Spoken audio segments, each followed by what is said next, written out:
আসসালামু আলাইকুম আপু ভাইয়া, তোমরা কেমন আছো? আল্লাহর রহমতে অবশ্যই ভালো আছো। আর আজকে তোমাদের সাথে শেয়ার করব ঘরে খুব সহজে কিভাবে টক দই বানানো যায়। আর এভাবে ঘরে পারফেক্ট দই বানানোর মজাই আলাদা।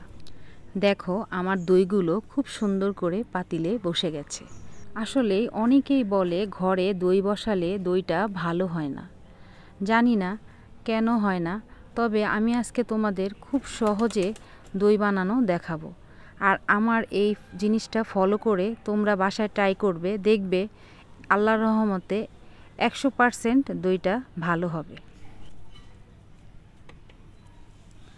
আমি এখানে একটি পাতিলে 2 কেজি দুধ নিয়েছি। আমি পাতিলে দুধগুলো ঢেলে নেওয়ার পরে এখানে একটি কাঠের চামচ দিয়ে দুধগুলো মেপে নিয়েছি। দেখো, কাঠের চামচ এই বরাবর দুধ আছে।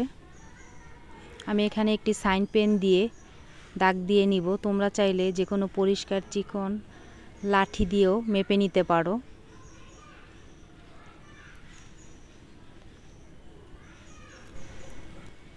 আমি এখানে পরিমাণ মতো লবণ দিয়ে দিলাম। এখন দুধগুলো ভালো করে নাড়তে হবে। প্রথমে চুলার হিট বাড়িয়ে দুধগুলো ফুটে উঠলে তারপরে মিডিয়াম হিটে দুধগুলো জাল দিতে হবে আর ঘন ঘন নাড়তে হবে।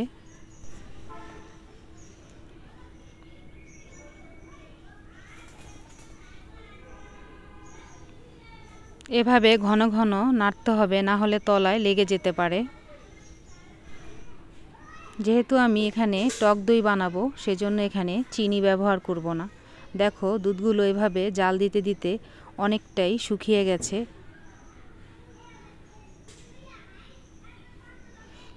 প্রথমে আমি যে কাঠের চামচ দিয়ে মেপে নিয়েছি, সেই কাঠের চামচটা দিয়ে এখন মেপে দেখব দুধগুলো কতটুকু জাল দেওয়া হয়ে গেছে। দেখো, সেই মাপ অনুযায়ী দুধগুলো আমার অর্ধেক শুকিয়ে গেছে। দুধ আমার জাল দেওয়া হয়ে গেছে। এখন চুলার থেকে নামিয়ে ঠান্ডা করে নিতে হবে। এভাবে কিছুক্ষণ নেড়ে দুধগুলো ঠান্ডা করে একটি আঙ্গুল চুবিয়ে রাখবে। দেখবে যে গরমটা সহ্য করা যায়, তারপরে কিন্তু টক দই মেশাতে হবে। আমি এখানে 1 কাপ টক দই নিয়েছি। দইগুলো ভালো করে মিক্স করে নিতে হবে।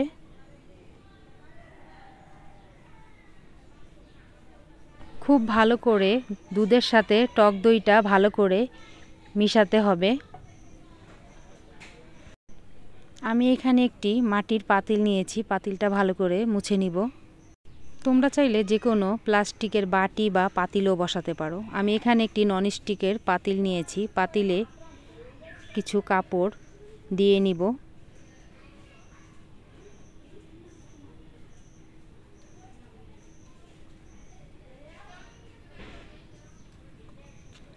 এখন মাটির পাতিলটা বসিয়ে নিব।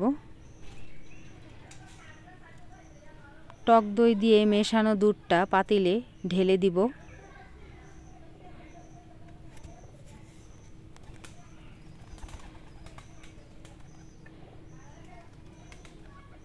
ঠিক করে বসিয়ে নিব।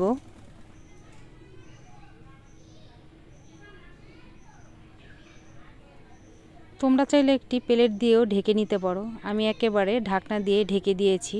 ঢাকনার উপরে যত প্রকার কাপড় আছে সবগুলো দিয়ে ঢেকে দিব। আমি সকাল 10টা বাজে দই বসালাম। পরের দিন সকাল 10টা বাজে দইগুলো খুলে দেখব দইগুলো বসেছে নাকি। দেখো, মাশাআল্লাহ, দইগুলো আমার খুব সুন্দর করে বসে গেছে। আর তোমরা যখন দই বসাবে, এর মাঝে কিন্তু দইগুলো খুলে দেখবা না। যে কয়টা বাজে বসাবা পরের দিন সেই কয়টা বাজে দইগুলো খুলে দেখে নিবে। তাহলে দেখবে দইগুলো মাশাআল্লাহ পারফেক্টভাবে হবে। আর আমি যেভাবে দইটা তৈরি করেছি, ঠিক তোমরা সেইভাবে ফলো করে বাসায় ট্রাই করে বানাবে। দেখবে আল্লাহর রহমতে ইনশাআল্লাহ পারফেক্ট দই হবে। তৈরি হয়ে গেল আমাদের খুবই মজাদার টক দই। রেসিপিটা ভালো লাগলে অবশ্যই লাইক, শেয়ার, কমেন্ট করো। চ্যানেলটি প্লিজ সাবস্ক্রাইব করো। সবসময় ভালো থেকো, সুস্থ থেকো, এই বোনটির পাশে থেকো। আল্লাহ হাফেজ।